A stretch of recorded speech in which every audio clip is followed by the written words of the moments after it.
नमस्कार मंडळी, माझ्या यूट्यूब चॅनलमध्ये तुमचं मनपूर्वक स्वागत आहे। नेहमीप्रमाणेच मी तुमच्यासाठी आज देखील एक छान अशी रेसिपी घेऊन आलेली आहे, ते म्हणजे कारल्याची भाजी।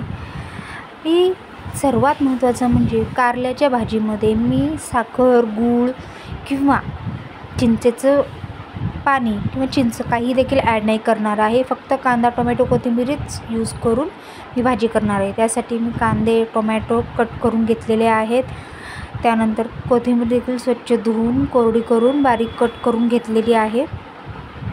याआधी मला सांगा, कारल्याची भाजी कोणाकोणाला आवडते? आणि हे सगळ्यात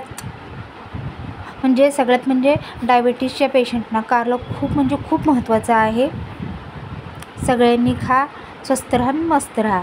तर चला पुढचं आपण प्रोसिजर पाहूया। कारले स्वच्छ धुवून मी पातेल्यात टाकून घेतलेली आहे आणि त्यातलं पाणी ड्राय होईपर्यंत, निघून जाईपर्यंत त्याला खालीवर परतायचं आहे।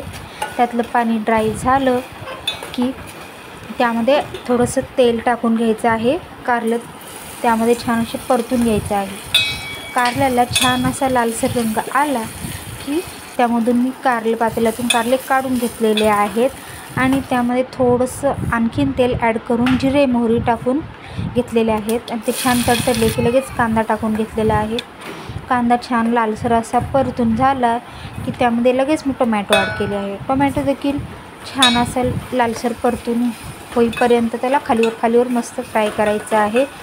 आता हे दोन्ही देखील छान असं फ्राय झाल्यानंतर त्यामध्ये थोडंसं हळद, गरम मसाला, थोडासा भाजीचा सब्जी मसाला सगळं टाकून मी एकत्र खालीवर पुन्हा असं फ्राय करून घेतलेलं आहे। हे सगळं मिश्रण एकत्र झालं की त्यामध्ये आपल्या चवीनुसार लाल तिखट टाकून घ्यायचं आहे, किंवा तुम्ही तिखट जर समजा आवडत नसेल तर ते स्किप देखील करू शकता। हे छान एकत्र झाल्यानंतर त्यामध्ये थोडंसं मी पाणी ॲड केलेलं आहे, म्हणजे कांदा टोमॅटो छान शिजतील। आणि हे कारले त्यामध्ये टाकून घेतलेले आहे। ते सगळं एकत्र व्यवस्थित असं खालीवर मिक्स करून घ्यायचं आहे। हे सगळं एकत्र मिक्स करून झाल्यानंतर त्यामध्ये थोडंसं चवीनुसार मीठ टाकून घेतलेलं आहे।